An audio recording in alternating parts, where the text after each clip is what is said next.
नमस्कार दोस्तों, आप सभी का बहुत बहुत स्वागत है सक्सेस एजुकेटर के यूट्यूब चैनल पे। आज के इस लेक्चर में हम डिस्कस करने वाले हैं हिस्ट्री ऑफ कंप्यूटर। ये पार्ट नंबर 2 है। ऑलरेडी पार्ट 1 मैंने पिछले कल जो है कवर करवा लिया था, उसको आप देख लेना, लिंक मैं डिस्क्रिप्शन में दे दूंगा जिन भी लोगों ने नहीं देखा उसको। ठीक है, तो लेक्चर नंबर 2 रहने वाला है। प्लस MCQ के ऊपर मैंने काफ़ी सारे वीडियोज़ बना रखे हैं, उन MCQs को प्रैक्टिस ज़रूर करें।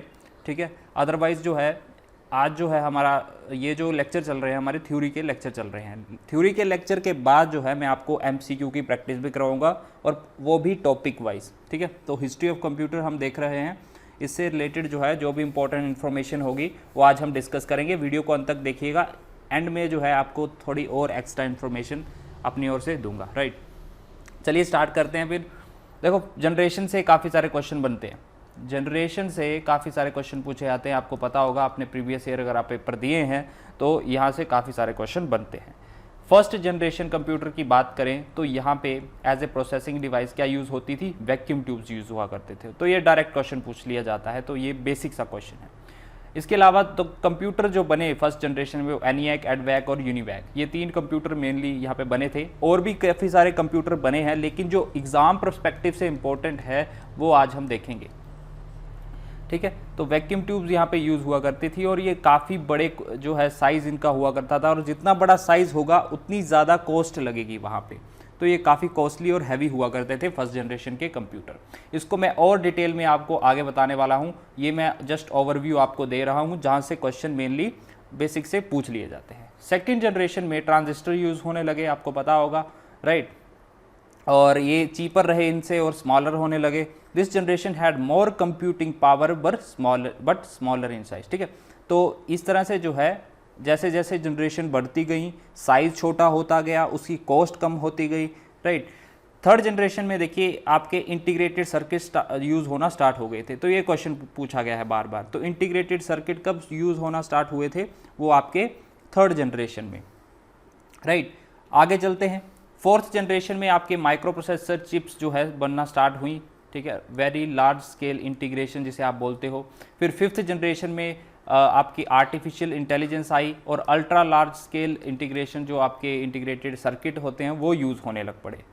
तो आर्टिफिशियल इंटेलिजेंस आपकी फिफ्थ जनरेशन में आई थी। ठीक है, तो फिफ्थ जनरेशन में आपके डेस्कटॉप कंप्यूटर जो होते हैं, ठीक है, based on IC, notebook, laptop जो अभी आप यूज़ करते हो, वो सारे फिफ्थ जनरेशन के। इवन आपका जो पाल्म टॉप जो है, हैंड हेल्ड डिवाइस जिसे आप बोलते हो, वो भी main frame computer, super computer जो है यहाँ पे आपको इस जनरेशन में देखने को मिल जाते थे।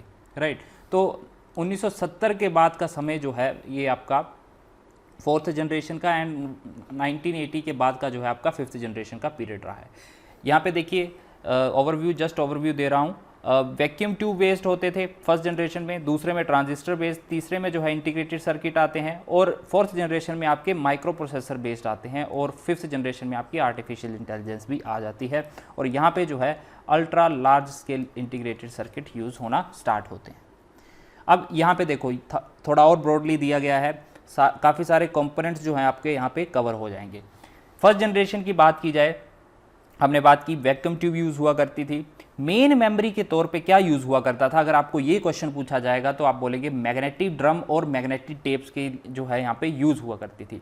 Magnetic drum as a primary, and magnetic tape जो है एज ए सेकेंडरी। ठीक है, तो ये दोनों जो है आपको याद रखना कि मेमोरी के लिए क्या यूज़ होती थी, मैग्नेटिक ड्रम होते थे और टेप्स। ठीक है, टेप्स और magnetic drums. Programming language, machine language use हुआ करती थी, जो 0 और 1 की फॉर्म में हम इनपुट देते थे और आउटपुट भी उसी फॉर्म में मिलती थी। पावर की बात की जाए, काफ़ी ज़्यादा इलेक्ट्रिसिटी कंज्यूम किया करते थे, और जितनी ज़्यादा इलेक्ट्रिसिटी कंज्यूम करेंगे, आपको पता होगा जहाँ पे इलेक्ट्रिसिटी ज़्यादा होगी वहाँ पे क्या, हीट भी ज़्यादा होगी, हीट भी ज़्यादा प्रोड्यूस करेंगे ऑब्वियसली।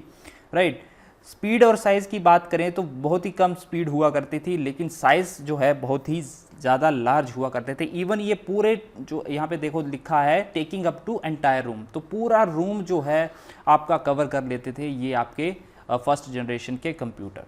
इनपुट आउटपुट डिवाइसेस के तौर पे पंच कार्ड और पेपर टेप यूज़ हुआ करती थी। ठीक है, तो पंच कार्ड का भी यूज़ हुआ करते थे फर्स्ट जनरेशन के टाइम पे। एग्जाम्पल की बात करें कंप्यूटर की, ENIAC, UNIVAC हो गया आपका। ठीक है, एडसैक हो गया और IBM 650, IBM 701, ये आपको एग्जाम्पल भी याद रखने हैं। ठीक है, कई बार हो जाता है कि एग्जाम्पल भी पूछ लिए जा सकते हैं, तो ये भी आपने याद रखना है। एग्जाम्पल की बात कर ली। इसके बाद देखिए there were about 100 different vacuum tube computer produce between the, ये हमारे लिए इंपॉर्टेंट नहीं है। तो ये जो है यहाँ पे इंपॉर्टेंट पॉइंट आपको याद रखने हैं। आगे चलते हैं, सेकंड जनरेशन की बात करें तो इसका टाइम पीरियड देख लीजिए, आइडिया होना चाहिए। बेसिकली टाइम पीरियड कभी नहीं पूछा जाएगा क्योंकि ये काफ़ी कंट्रोवर्शियल है। कई कई वेबसाइट पे अगर आप जाओगे, कोई और सोर्सेज फॉलो करोगे, कोई और बुक फॉलो करोगे, तो वहाँ पे क्या होगा, आपको अलग अलग चीज़ें देखने को मिलेंगी। तो टाइम पीरियड इतना ज़रूरी नहीं है, नहीं पूछा जाएगा आपको। जो फैक्चुअल इन्फॉर्मेशन है अदर, वो आपको पूछी जाएगी। अब सेकंड जनरेशन में आपको पता है कि ट्रांजिस्टर यूज़ होने लगे। अब देखो यहाँ पे मेमोरी में चेंज आया। मेमोरी में देखो मैग्नेटिक कोर यूज़ होने लगा और टेप तो पहले भी यूज़ हुआ करता था। ठीक है, अब यहाँ पे देखो, पीछे देखो, टेप तो यूज़ हुआ करते थे। ठीक है, ड्रम यहाँ पे यूज़ हुआ करते थे, यहाँ पे कोर, मैग्नेटिक कोर यूज़ होने लगी, प्लस टेप और डिस्क। राइट, तो यहाँ पे कोर जो है नई यहाँ पे टेक्नोलॉजी निकल के आई। प्रोग्रामिंग लैंग्वेज की बात करें, असेंबली लैंग्वेज पिछले जो है यहाँ पे मशीन लैंग्वेज हुआ करती थी, यहाँ पे क्या होगा, असेंबली लैंग्वेज यूज़ होती थी। पावर साइज लो कंजप्शन हुआ करता था। ठीक है, low power consumption as compare to first generation computers, और लेस हीट जनरेट ये करेगा। राइट, अगर हम स्पीड की बात करें, थोड़ी सी इंप्रूवमेंट हुई आपकी स्पीड और रिलायबिलिटी में। राइट, तो यहाँ पे जो है आप ये देख सकते हो, पंच कार्ड और magnetic tape as a input output device यहाँ पे यूज़ किया जाता था। तो पंच कार्ड सेकेंड जनरेशन में भी यूज़ होंगे। एग्जाम्पल की बात करो, देखो IBM के जो 1000 के नीचे वाले कंप्यूटर है ना, आप ऐसे याद रख सकते हो। 1000 के नीचे वाले कौन कौन से, 650 और 701, ये फर्स्ट जनरेशन का कंप्यूटर था। IBM के 1000 के ऊपर वाले जैसे कि 1401 हो गया आपका, 7090, ठीक है, और 7094, ये आपके क्या है, ये सेकंड जनरेशन के हैं। तो ये ट्रिक है याद करने की, 1000 के ऊपर वाले जो होंगे वो आपके सेकंड जनरेशन के। यूनिवैक ये भी जो है आपका 1000 से ऊपर वाला जो है, ये आपका सेकेंड जनरेशन में यूज़ होने लगा। थर्ड जनरेशन की बात करते हैं। थर्ड जनरेशन में देखो आपका electronic component integrated circuit start हो गए थे यूज़ होना। अब मेमोरी के तौर पे लार्ज मैग्नेटिक कोर और मैग्नेटिक टेप डिस्क यूज़ होने लगी। ठीक है, लार्ज मैग्नेटिक कोर यहाँ पे मेमोरी के तौर पे यूज़ होने लगी, बाकी टेप और डिस्क सेम ही था as a secondary. Programming language देखो, हाई लेवल लैंग्वेज कहाँ पे इंट्रोड्यूस हुई, ये क्वेश्चन पूछा जाता है। हाई लेवल लैंग्वेज जो है आपकी थर्ड जनरेशन में इंट्रोड्यूस हुई थी, याद रखिएगा। थर्ड जनरेशन में कौन कौन सी, फोटोन, बेसिक, पास्कल होगी आपकी, कबोल, ये जो है आपकी थर्ड जनरेशन की लैंग्वेज है, याद रखिएगा। डायरेक्ट क्वेश्चन पूछा जाता है, तो ये सिंपल क्वेश्चन के तो आंसर आपने छोड़ने ही नहीं है बिल्कुल भी। साइज़ की बात करें, उतना स्मॉल होता गया, साइज़ चीपर होते गए, और एज़ कम्पेयर टू अगर हम बात करें सेकंड और फर्स्ट जनरेशन के कंप्यूटर की। राइट, और इनको क्या बोलते थे दोस्तों, मिनी कंप्यूटर्स।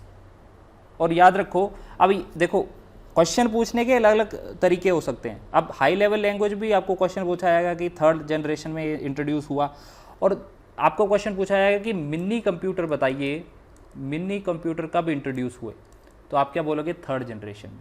तो मिनी कंप्यूटर जो है आपके थर्ड जनरेशन में स्टार्ट होते हैं। स्पीड की इंप्रूवमेंट हुई, रिलायबिलिटी भी इंक्रीज़ की गई। इनपुट आउटपुट की बात करें, magnetic tape, keyboard, monitor, printer, देखो ये तीन नई चीज़ें जो है इंट्रोड्यूस हुई। कीबोर्ड, मॉनिटर, प्रिंटर जो है हमारे थर्ड जनरेशन में आ गए थे। राइट, कौन सी जनरेशन में, थर्ड जनरेशन में। थर्ड जनरेशन में देखो कितनी सारी चीज़ें चेंज होती हैं, तो यहाँ से क्वेश्चन पूछे जाना जो है लाजमी बनता है। राइट, क्योंकि कीबोर्ड, मॉनिटर, प्रिंटर जो है इवन हम फिफ्थ जनरेशन अभी की जनरेशन में भी यूज़ कर रहे हैं। एग्जाम्पल के तौर पे IBM 360, IBM 370, PDP 100, यूनिवैक, ये। अब यहाँ पे देखो जो मैंने आपको ट्रिक बताई थी, 1000 से ऊपर वाला आपका सेकेंड जनरेशन, 1000 से नीचे वाला फर्स्ट जनरेशन, लेकिन यहाँ पे मेरी ट्रिक कामयाब नहीं होगी क्योंकि यहाँ पे तो 360 है, 370 है। तो यहाँ पे देखो 650 जो 500 के ऊपर वाला और 1000 के नीचे वाला, ठीक है, 500 के ऊपर वाला और 1000 के नीचे वाला ये आपका फर्स्ट जनरेशन में आएगा, और जो 500 से नीचे वाले हैं वो आपके थर्ड जनरेशन में आएंगे। ठीक है, तो यहाँ पे ध्यान रखिएगा, 360 370 वाले जो हैं ये थर्ड जनरेशन के हैं। PDP 11 इसका एग्जाम्पल है, और यूनिवैक 1108। फोर्थ जनरेशन की बात करें, फोर्थ जनरेशन में देखिए 170 के 1970 के बाद का ये समय है, और यहाँ पे वेरी लार्ज स्केल इंटीग्रेशन जो है यहाँ पे माइक्रो प्रोसेसर यूज़ होने लगे, VLSI की फुल फॉर्म भी याद रखिएगा। और यहाँ पे जो है थाउजेंड्स ऑफ ट्रांजिस्टर यूज़ किए जाने लगे एक सिंगल माइक्रोचिप में, राइट। तो पहले क्या था, सेकेंड जनरेशन में एक ट्रांजिस्टर यूज़ होता था, लेकिन यहाँ पे क्या हुआ, थाउजेंड्स ऑफ ट्रांजिस्टर एक साथ यूज़ किए जाएंगे एक इंटीग्रेटेड चिप में डाल के। मेमोरी के तौर पे देखो, सेमीकंडक्टर मेमोरी यूज़ होने लगी, रैम और रोम, राइट। तो रैम और रोम जो है कौन सी जनरेशन में आते हैं, आपके फोर्थ जनरेशन में आते हैं, याद रखो फोर्थ जनरेशन में आपके रैम एंड रोम इंट्रोड्यूस हो गए।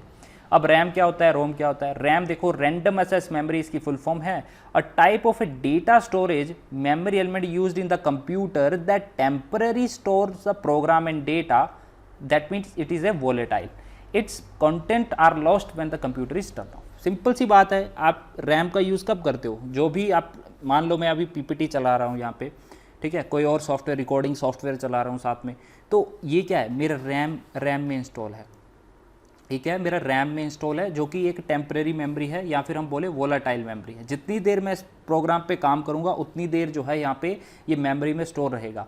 अगर मैं इस प्रोग्राम को बंद कर दूंगा तो ये मेमोरी जो है वहाँ पे मेरी खाली हो जाएगी, मतलब वहाँ से प्रोग्राम निकल जाएगा। और जब भी मैं कंप्यूटर ऑफ करता हूँ तो ये क्या करता है, मेमोरी ख़त्म हो जाती है उसमें, राइट। तो रैम कितनी हो जाएगी, मतलब रैम के अंदर जो मेमोरी थी प्रोग्राम ने ली हुई वो ज़ीरो हो जाएगी, ठीक है। ये होती है आपकी प्राइमरी मेमोरी, प्राइमरी मेमोरी, याद रखो। रोम की बात करें, रोम क्या है, रीड ओनली मेमोरी, और ये क्या है, सेकेंडरी मेमोरी का काम करती है। आपका क्या है, it is a type of data storage used in computer that permanently stores the data and program, which means it is a non volatile, okay. अब देखो यही डिफरेंस है, उसमें क्या होता था, अगर आप कंप्यूटर बंद कर दोगे डेटा चला जाएगा, इसमें क्या है, टेम्परली स्टोर नहीं होता, इसमें परमानेंट स्टोर होता है डेटा, ठीक है। जैसे कि आप फॉर एग्जांपल आप इमेजेस डालते हो अपने कंप्यूटर में, वीडियोस डालते हो, ठीक है, पीडीएफ फाइल्स डालते हो, तो ये सारी फाइल्स क्या रहती हैं, जब भी आप कंप्यूटर ऑन करते हो तो ये आपके कंप्यूटर के हार्ड डिस्क में या फिर सॉलिड स्टेट ड्राइव जो कि आपकी एप्पल्स के लैपटॉप में आती है, तो वो जो है उसमें ही स्टोर रहता है, राइट। तो रैम और रोम में आपको डिफरेंस पता होगा, जो ऑलरेडी तैयारी कर रहे हैं उनको जो है इसका बेसिक इन्फॉर्मेशन ज़रूर मालूम होगी, लेकिन कुछ नए स्टूडेंट भी है तो मैं जो है यहाँ पे बेसिक से स्टार्ट कर रहा हूँ। प्रोग्रामिंग लैंग्वेज की बात करें, हाई लेवल लैंग्वेज यहाँ पे स्टार्ट हुई। हाई लेवल लैंग्वेज इवन तो हम तो पिछले जो है थर्ड जनरेशन में भी स्टार्ट हो गई थी आपकी, लेकिन यहाँ पे Python, C plus plus, C sharp, JavaScript, Rust, Kotlin जो है ये फोर्थ जनरेशन की लैंग्वेज है, ठीक है। पाइथन कौन सी है, फोर्थ जनरेशन की लैंग्वेज है, तो फोर्थ जनरेशन में ये स्टार्ट हो गई थी, राइट। तो यहाँ पे क्या होने लगा, थर्ड और फोर्थ जनरेशन की मिक्स जो है लैंग्वेजेस का यूज़ होने लगा था। साइज स्मॉलर होता गया, चीपर होता गया कंप्यूटर, ठीक है, as compare to third generation, right. तो स्पीड और साइज़ आपको पता है कि जैसे जैसे जनरेशन बढ़ेंगी तो चीप होता जाएगा साइज़, सॉरी कंप्यूटर, और साइज़ क्या होगा, डिक्रीज, कम होता जाएगा। कीबोर्ड यूज़ होने लगे, pointing device, optical scanning, monitor and printer, right. तो ये पहले भी यूज़ हुआ करते थे, लेकिन पॉइंटिंग डिवाइसेस और ऑप्टिकल स्कैनिंग जो है यहाँ पे फोर्थ जनरेशन में यूज़ होने लगी। नेटवर्क की बात करें, अ ग्रुप ऑफ 2 और मोर कंप्यूटर सिस्टम्स लिंक टुगेदर, तो नेटवर्क क्या होता है, ये यहाँ पे ये टॉपिक नहीं है। एग्जाम्पल देख लो, IBM PC star 1000, Apple 2, Apple Macintosh, right. तो एप्पल मैकिन्टोश देखो आपका फोर्थ जनरेशन का कंप्यूटर है। देन फिफ्थ जनरेशन पे आते हैं। फिफ्थ जनरेशन की बात करें तो main electronic component based on artificial intelligence, तो आर्टिफिशियल इंटेलिजेंस कब इंट्रोड्यूस हुई, फिफ्थ जनरेशन के कंप्यूटर्स में। अल्ट्रा लार्ज स्केल इंटीग्रेशन जो है, माइक्रोचिप जो है यहाँ पे यूज़ होने लगी, ULSI। तो VLSI कब यूज़ हुई थी, हमारी फोर्थ जनरेशन में। पैरेलल प्रोसेसिंग मेथड स्टार्ट हुआ, यूज 2 और more microprocessor to run the task simultaneously. अब देखो पहले क्या होता था, सिंगल माइक्रोप्रोसेसर यूज़ करते थे, अब फिफ्थ जनरेशन में इवन आप 2 या 2 से ज़्यादा भी आप यहाँ पे यूज़ कर सकते हो प्रोसेसर्स को, राइट। लैंग्वेज की बात करें, ह्यूमन लैंग्वेज हम यूज़ करने लग पड़े, लाइक, ठीक है। हाई लेवल लैंग्वेज जो है वो एक प्रकार से ह्यूमन अंडरस्टैंडेबल लैंग्वेज होती हैं, राइट, जिसके थ्रू हम प्रोग्रामिंग करते हैं। जैसे कि पाइथन देखेंगे आप, अगर आप अब IT बैकग्राउंड से हैं तो पाइथन अगर आप देखेंगे तो वो एक ह्यूमन अंडरस्टैंडेबल लैंग्वेज है, सभी, इवन C++ और जो आपकी C लैंग्वेज है उससे भी आसान है आपकी पाइथन, तो ये ह्यूमन अंडरस्टैंडेबल लैंग्वेज होती हैं। पावर की बात करें, लेस कंज्यूम करने लग पड़ा पावर, स्पीड इंप्रूवमेंट हुई, ठीक है, एक्यूरेसी बढ़ने लगी, रिलायबिलिटी बढ़ने लगी, राइट।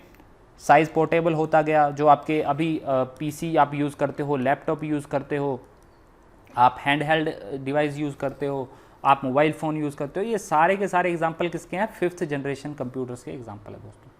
इनपुट आउटपुट की बात करें, keyboard, monitor, mouse, track pad use होने लगा, राइट, टच पैड जैसे आप बोल सकते हो, touch screen, pen, speech input recognise, जो वॉइस जो असिस्टेंट होता है आपका, ठीक है। तो ये 5th जनरेशन की बातें हैं। लाइट पेन जो है आपका, प्रिंटर जो है, तो एग्जांपल देख लो, डेस्कटॉप जो आपके लैपटॉप, टैबलेट, जो स्मार्टफोन जो है, ये आपके 5th जनरेशन के हैं जो अभी आप इनको यूज़ में लेते हो, राइट। तो कुछ और बातें ध्यान में रखो हिस्ट्री और कंप्यूटर से, जो भी कुछ टॉपिक बच जाएगा मैं वो आपको MCQ के थ्रू कवर करवा दूंगा, राइट। तो चिंता मत करिएगा। देखो क्वेश्चन क्या पूछा जाता है, एक तो पहले ये फर्स्ट PC या फिर पर्सनल कंप्यूटर कौन सा था, तो इसका आंसर क्या होगा? एल्टेयर। याद रखो, पहला PC कौन सा था, इसका नाम था एल्टेयर। अगर आपको पूछा जाएगा फर्स्ट PC ऑफ इंडिया, तो इसका आंसर क्या होगा? HCL 8C। HCL 8C जो था ये हमारा इंडिया का पहला जो है कंप्यूटर था, PC था, पर्सनल कंप्यूटर, PC, ठीक है, पर्सनल कंप्यूटर। अब क्वेश्चन ये पूछा जाएगा, इंडिया का पहला first super computer of India कौन सा था? पता होगा आपको, परम 8000 या फिर परम शिवाय भी बोलते हैं, ठीक है। परम 8000 ये CDAC ने बनाया था, पुणे में जो लेबोरेटरी है, ठीक है, वहाँ पे बना था। देखो जो परम जो था ना, इसके पीछे एक इंडियन साइंटिस्ट का नाम था जिसे हम फादर ऑफ इंडियन कंप्यूटर भी बोलते हैं, ठीक है। फादर ऑफ इंडियन कंप्यूटर अगर पूछा जाएगा तो किसे बोलेंगे? नाम याद रखो, विजय पांडुरंग भाटकर। विजय पांडुरंग भाटकर, ठीक है। तो ये नाम आपको बिल्कुल याद रखना है। इन्होंने सुपर कंप्यूटर परम बनाया था, ठीक है, जो आपका CDAC पुणे में। अगर CDAC नहीं ऑप्शन में आएगा तो ये नाम जरूर आएगा। तो ये फादर ऑफ इंडियन कंप्यूटर बोला जाता है इनको, विजय पांडुरंग भटनागर को, राइट। और परम जो है 8000 जो है यहाँ पे, ये पहला सुपर कंप्यूटर था इंडिया का, राइट। इसके अलावा अगर आपको पूछा जाए first unprogrammable electronic digital computer, first अनप्रोग्रामेबल